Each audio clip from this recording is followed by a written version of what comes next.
worked security at a major hotel near the airport for 15 years now. And when I first got here, I was told to watch out for a ghost on the 7th floor. I was told he likes to make his presence known at random times. Some of the older employees say it's one of the engineers, maintenance workers, who loved his job so much that he likes to hang around. At first I thought they were trying to scare the noob, because I didn't see, hear, or feel anything for months after I started. I did eventually run across him a couple times, and both times I was working graveyard shift. I started out on a graveyard shift and worked it for a couple of good years. You can say it was where we all started, as a proving ground for all noobs. Of course, since we are security, we have to do rounds to make sure everything is safe. People are not murdering each other, and of course the loot acts that randomly happen at hotels. You hear and see all kinds of strange things while working on grave. Almost all of it can be explained though. The sights, the sounds, the interactions, and sometimes the smells can be overwhelming sometimes. There's also the fact that sometimes, no matter how nice the hotel, someone dies. I've had it happen to my shift 2 times that I can count. It's happened a couple times to the other guys I work with too, but that is just part of the job. When walking the hallways, you notice things like doors that creak when you walk by, especially me since I'm 6'4" and 200 pounds. One night, a few months after I started though, I think the ghost made its presence known to me. I was doing a patrol on the 7th floor when I was walking by one of the vending machine rooms. They are small rooms that have a soda machine and an ice machine. After a few months, you start getting used to the sound of the ice machines kicking in and people getting the drinks out of the machines. Stuff like that. This night, as I was walking towards the vending machine room, I heard someone popping quarters into the machine. As I got closer, I heard the soda drop down. Being that it's also one of my jobs to greet guests every time I see them, I come around the entryway expecting to greet the guests on my way by. There was no one there. These rooms are not big enough for someone to hide in, and there was no room for someone to squeeze beside the machines.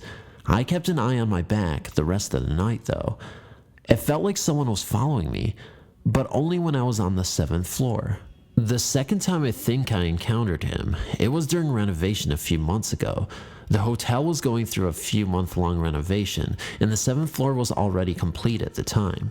The atrium of the hotel wasn't finished yet, so all of the elevator balcony doors were closed to keep the noise level down. The relevance of this is, I was sent up the floor to help someone get into their room.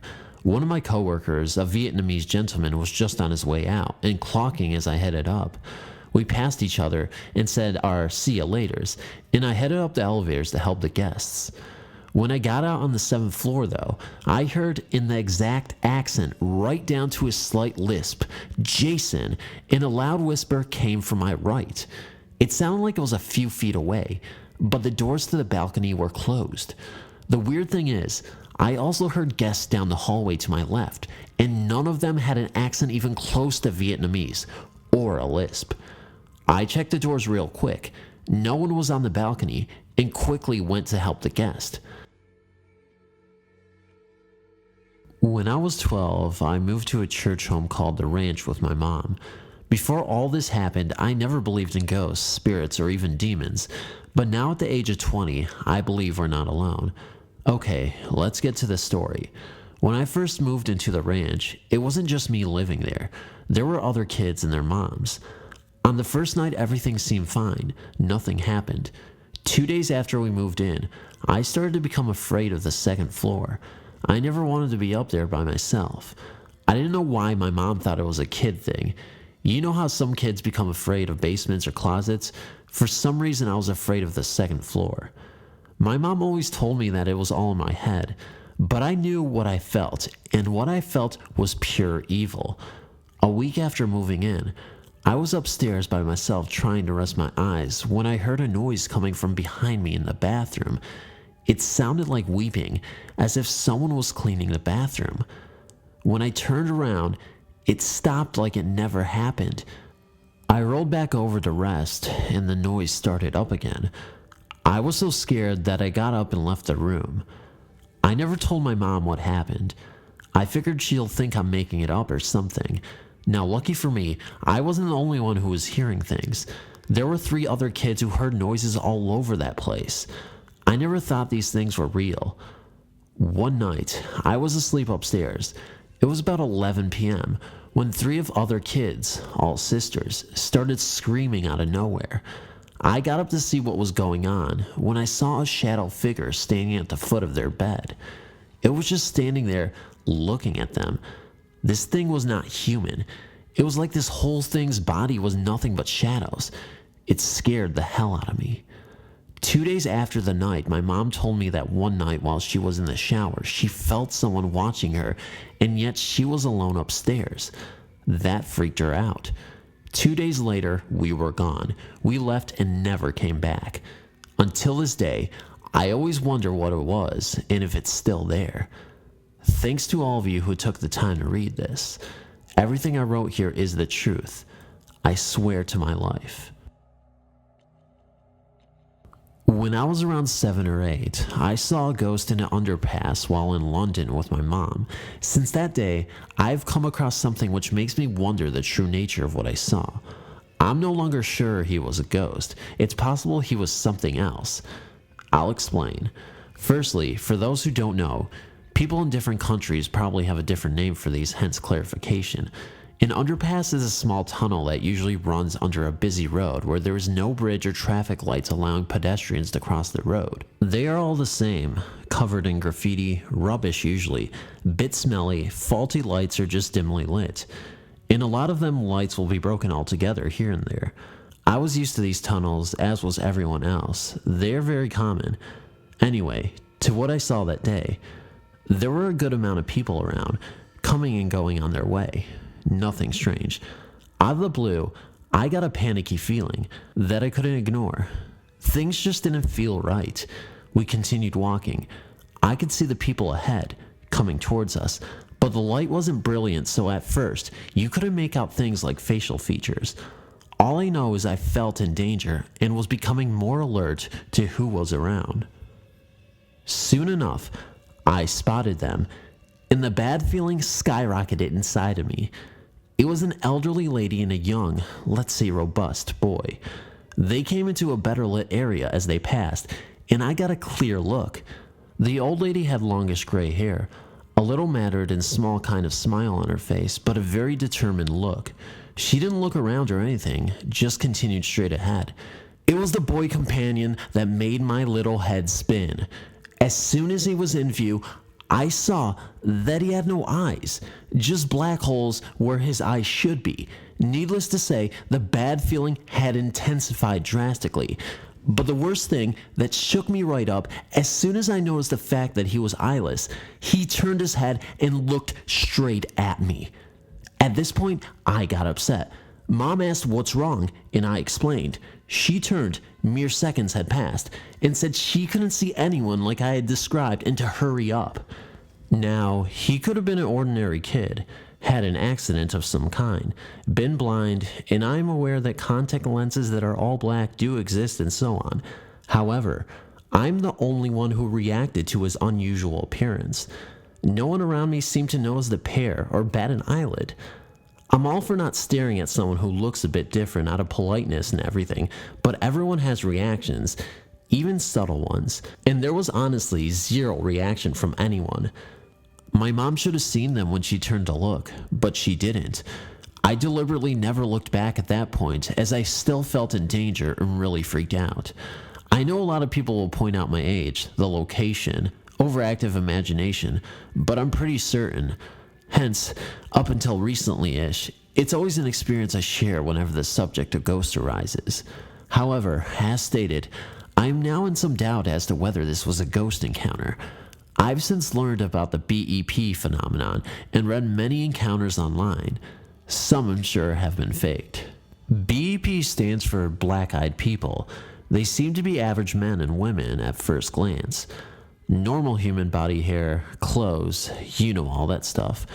But no whites at all, and their behavior can set them apart. You'll have to go and read some accounts for yourself to know what I mean. And there are many sightings. Some think they are aliens, others think demons. They have even been compared to vampires, as in a lot of them stories, BEP or BEC, black-eyed children, will turn up at people's houses asking to be let in and don't seem able to enter without permission. I've no clue what they are. In a lot of cases, they try to touch people and always give off this evil aura. Eyewitnesses often state having a terrible feeling come over them, panic, and sensing evil and danger. And that's exactly what I felt, as I told you earlier in the story. The person who sees them at the time is totally alone in witnessing them. Everyone around the eyewitness goes on with their business, never noticing the BEP's presence among them. Since learning of these BEPs and reading other stories, I have to count the similarities to my own story. As in the feeling of danger I got before even seeing the boy, the fact that no one around me noticed at all. And as for the eyes I always believed were not there, were in fact simply black eyes. It would explain how he was able to look directly at me. I'm pretty sure that I was simply confused. No eyes for pitch black eyes that day. Therefore, I'm more inclined to say that the boy in the tunnel was not a ghost as I believed for many years, but one of those black-eyed people.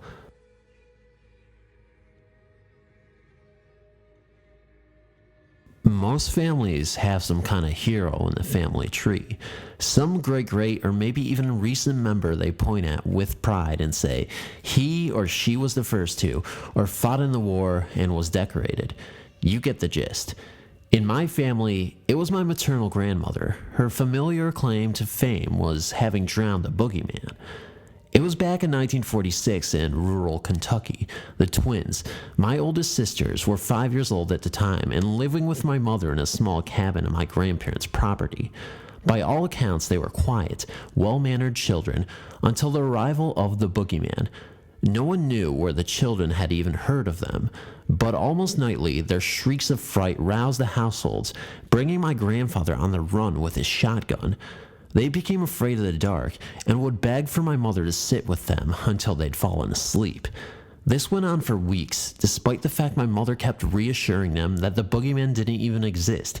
He was just something made up to ensure children behaved, and since they were always good, they never have nothing to fear anyway.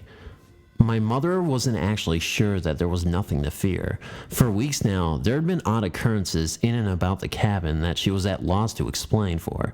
For one thing, several times when the girls cried out, their room smelled of rotten eggs, and sometimes the window that she was sure had been closed was slightly opened.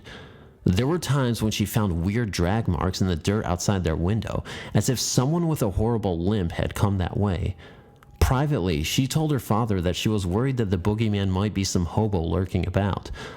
Grandpa said if that was the case, they'd be more likely to steal a few chickens, and surely they wouldn't dare to come back every night, or have any interest in scaring little girls.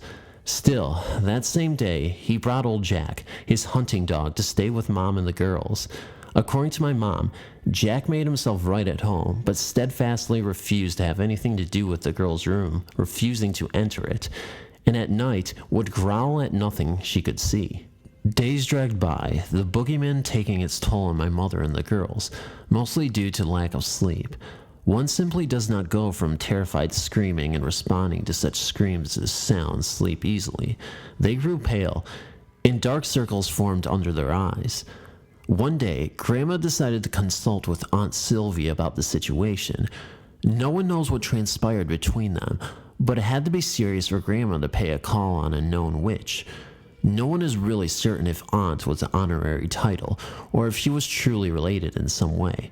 What is known is when she came back, she volunteered to sit with the girls for the night and even gave my mom money to go see the movie playing in the next town over with her cousins. A rare treat indeed. When Grandma came, she ushered my mother off and set about getting the girls ready for bed. Of course they did not want to go, so instead she put them in my mother's room, telling them enough was enough and she'd take care of that old Boogeyman, and he would never ever bother them again.